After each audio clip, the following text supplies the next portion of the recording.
Surat diamond king Govind ધોળકિયાના નિવેદને diamond બજારમાં ખળભળાટ મચાવ્યો છે। જૂનાગઢમાં પ્રાઇવેટ યુનિવર્સિટીમાં કાર્યક્રમ દરમિયાન હીરામાં મંદી લેબ ગ્રોન ડાયમંડના લીધે છે તેવું નિવેદન આપ્યું છે। આ નિવેદનથી નારાજ સુરત ડાયમંડ વેપારીઓ ગોવિંદ ધોળકિયાને આ વાતને વખોડી રહ્યા છે। વિશ્વ બજારમાં યુદ્ધ અને નેશનલ ડાયમંડનું આકર્ષણ લોકોમાં ઘટવાથી ડાયમંડ બજારમાં મંદી આવી હોવાની પણ ચર્ચા થઈ રહી છે। ગોવિંદ ધોળકિયાના નિવેદનથી સુરત ડાયમંડ બજારમાં પણ નુકસાન થઈ શકે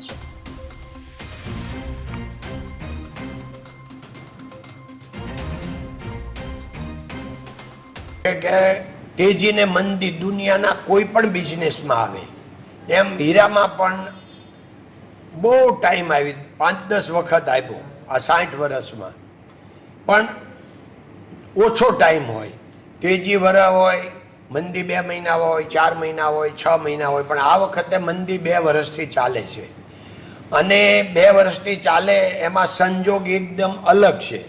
અમારા જે 60 વર્ષના આગળના અનુભવો છે એ અત્યારે એકે કામ આવતા નથી કારણ કે આ મંદીનો પ્રકાર વર્લ્ડ રિસેશન નથી, વર્લ્ડ મંદી નથી, બધા ધંધામાં આખી દુનિયામાં સારું છે। તો હીરામાં મંદી કેમ આવી? તો લેબ ગ્રોનને હિસાબે જે મેન મેડ ડાયમંડ થયા તો મેન મેડને હિસાબે જે અમારા રિયલ ક્લાયન્ટ હતા એ કન્ફ્યુઝનમાં આવ્યા કે ખરેખર રિયલ લેવા કે લેબ ગ્રોન લેવા।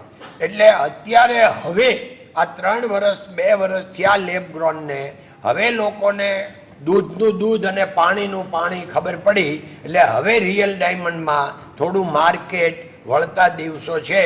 હવે ભગવાનને પ્રાર્થના કે હવે જલ્દીમાં જલ્દી રિયલ ડાયમંડનું માર્કેટ પાછું હતું એવું ને એવું થઈ જાય અને લેબ ગ્રોનની સ્થિતિ શું હશે? તો લેબ ગ્રોન બહુ વધવાનું છે। કારણ શું છે કે એ જ્યારે રિયલ ડાયમંડ હતા એ તો આખી દુનિયાની 1% 1/2% લોકો વાપરતા હતા।